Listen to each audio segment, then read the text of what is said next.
In the late 70s, Jörg Bensinger came up with a somewhat crazy idea to put an all-wheel drive system into a car. And in February of 1977, he proposed the idea to Ferdinand Piëch, Audi's Director of Technical Development. Little did Ferdinand know, but he was signing off on what would become a huge piece of Audi legend. Audi held a winter test in Zürcher Hohe Pass, one of the steepest and highest roads in Europe. The new Quattro system completed the Zürcher test and climbed a snow-covered 23% grade without snow tyres or chains.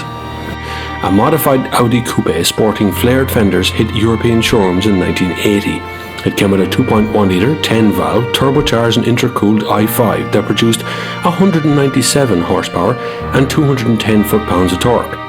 0 to 60 came up in just over 7 seconds. By today's standards, these aren't great numbers, but in the 80s, this turn of speed mixed with the grip was simply mind-boggling.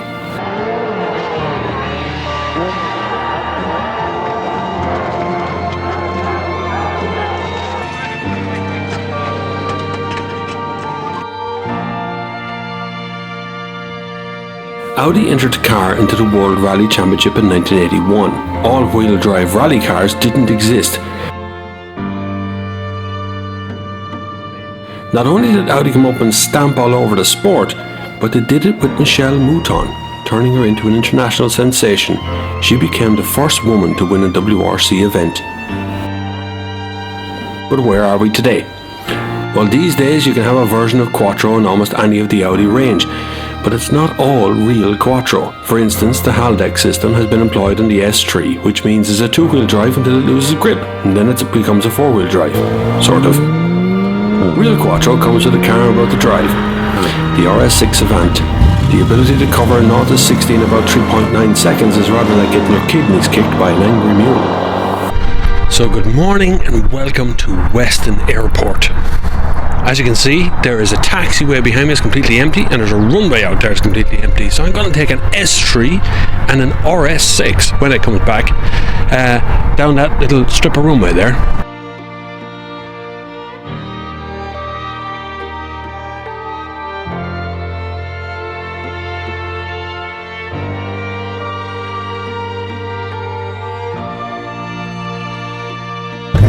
Okay, here we go. Whoa, it's like a ton of brakes hitting you in the face. Feather in here. What? Turn in. Pull your face off on one side. We are doing 200 kilometers an hour. Brake. Big corner coming up. Lots of moss on the road. Down to the end of the track. Turn in here, let the Quattro do its thing. Feather the throttle, feather, back on the power. Oh, then it goes back on like a big ton of brakes again. That's unbelievable turn of speed.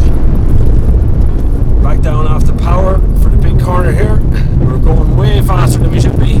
But the Quattro works. That's incredible. We're back on the power again. Feather it. Brake. Gentle turn in. Oh, it's just amazing. That's just incredible.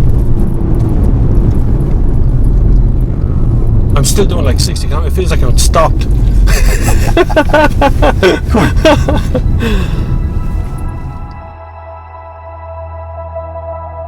So Audi still know how to make the fast ones. There's still one that bears Michelle Mouton's name, and that's still the ultimate Quattro.